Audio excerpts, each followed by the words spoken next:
Hi guys, welcome to today's video.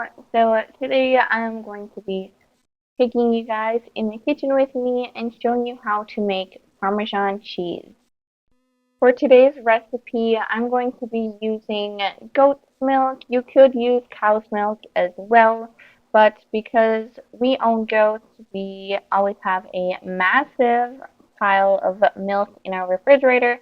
So we have the luxury of using raw goat's milk for today's cheese making process. We milk our goats morning and night, so it doesn't take long for us to get a refrigerator full of milk. So what I try to do is wait a few days, at least once a week. I try to do a big processing day.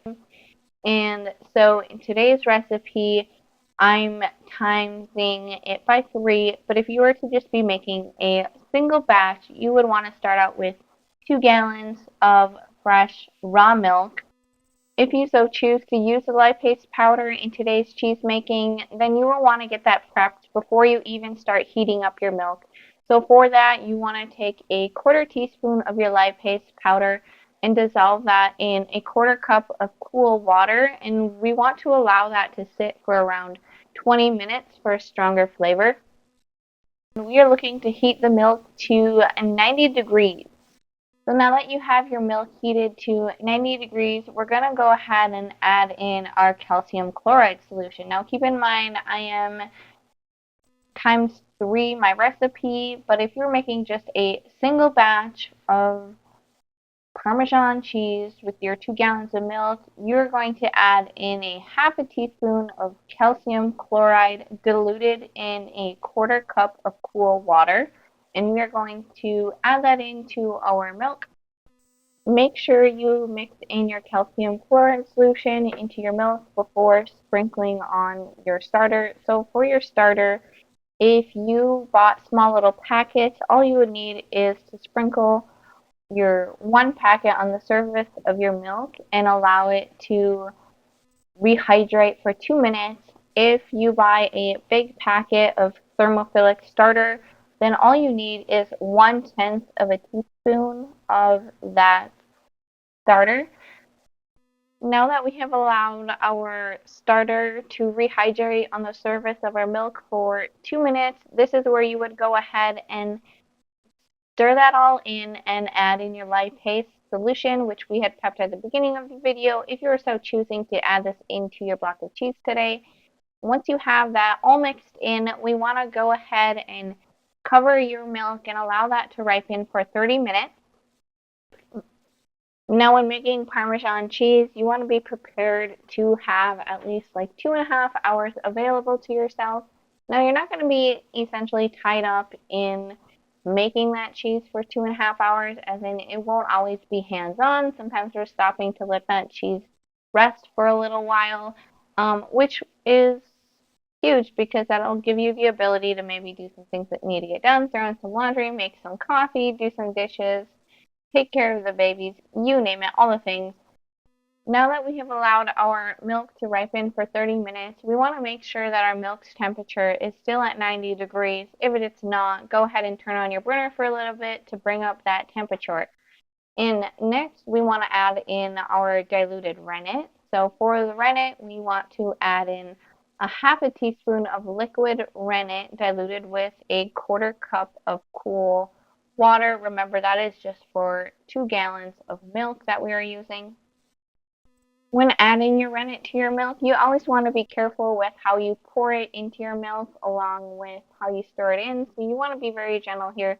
You can see that I'm pouring it over a spoon that has some holes. That's going to help disperse the rennet as it hits the surface of the milk.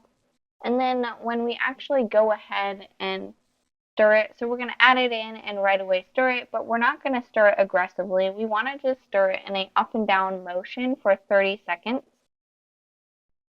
Now that we've added our rennet, we want to go ahead and cover the milk and allow it to set at 90 degrees for 30 minutes.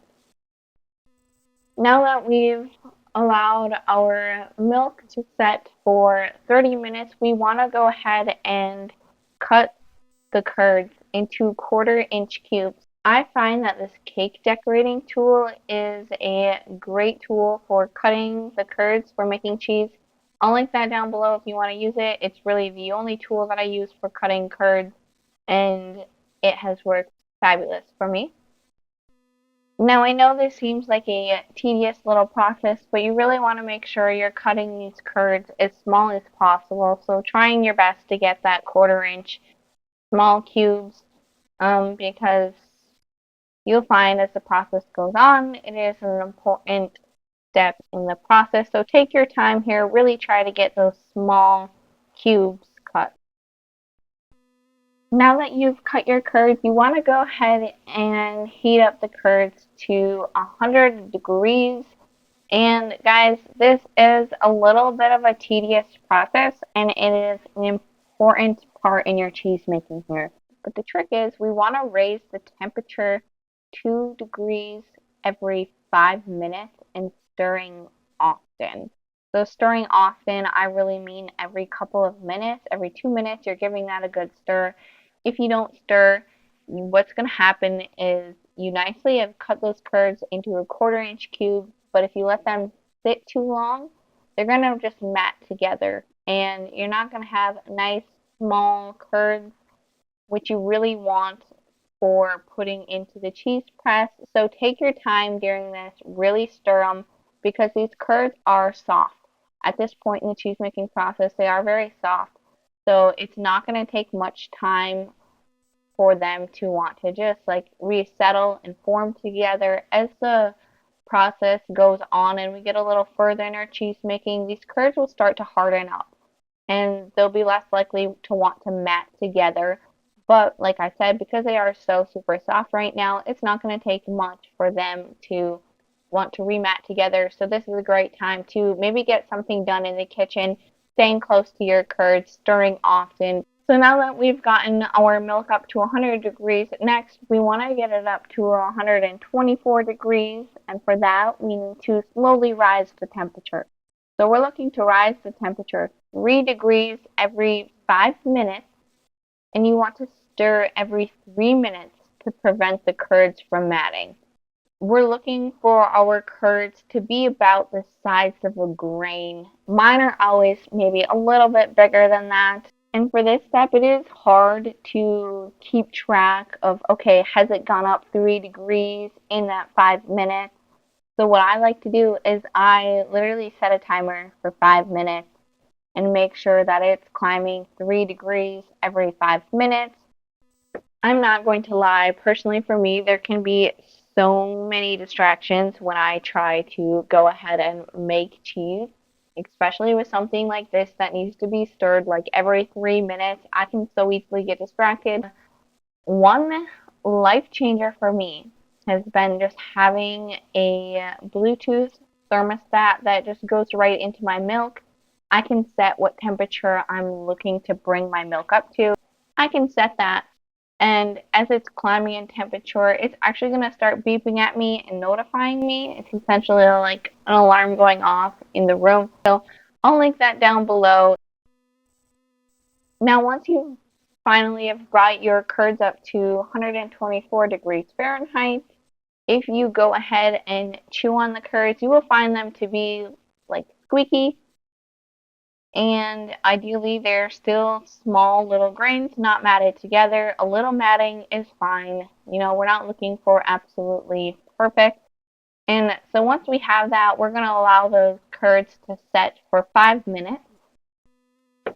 All right, guys, so we are done with the difficult part. So now we want to go ahead and pour off the whey. What you choose to do with the whey is totally up to you. We have a pig, so we like to feed a lot of our whey over to the pig.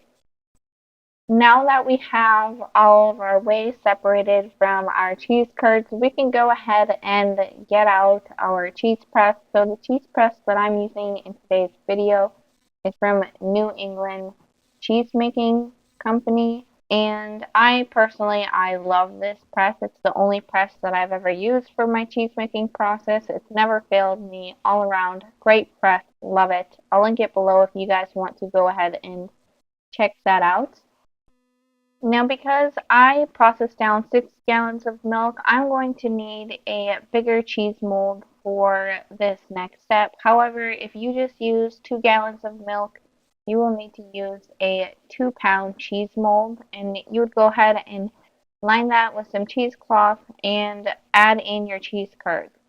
Now that we have all of our cheese curds in our cheese mold, we want to go ahead and pack the curds in the mold by pressing down 5 pounds of pressure for 15 minutes.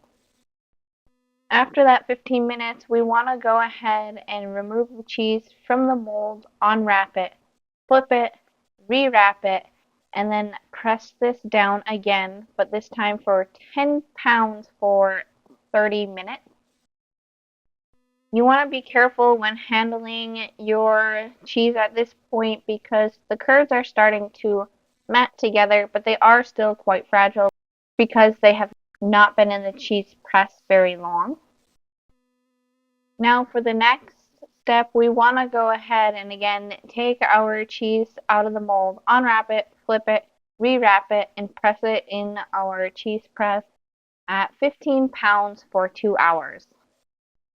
Again, we are going to repeat the process by taking the cheese out, rewrapping it, and this time we want to go ahead and press it for 20 pounds of pressure for 12 hours.